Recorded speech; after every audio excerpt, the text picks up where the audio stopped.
Open your browser to Google Sheets and sign into your Google account. Then, open the spreadsheet you want to connect to Zoho CRM. In a separate browser tab, sign in to Zoho CRM. This is the core setup. Having both apps open and ready in adjacent tabs will save you a lot of back and forth later. If you find this helpful, be sure to like and subscribe, and let's get right into it. Now, open an automation platform like Make or Zapier. You'll need a third tool here because Google Sheets and Zoho CRM don't talk to each other directly.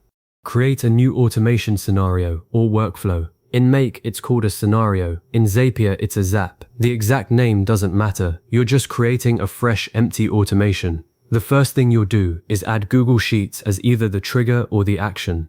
For most people, the trigger is when a new row is added to your sheet, which then pushes that data into Zoho CRM. Connect your Google account here and authorize the access. This is a one-time permission that lets the automation platform read or write to your spreadsheet.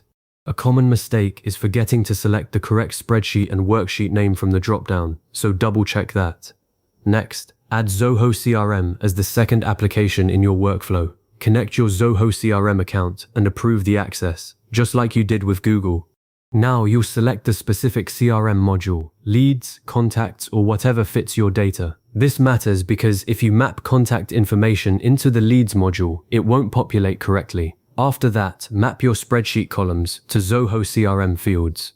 For example, if column A is full name, link it to the full name field in Zoho. Most platforms have an auto map feature that tries to match names, but always verify each field manually. Mismapped data is the #1 cause of automation failures.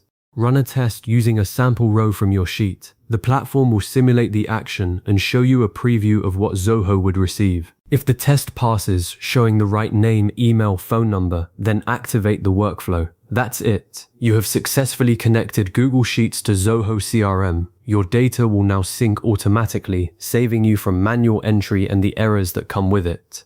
Good luck and happy automating.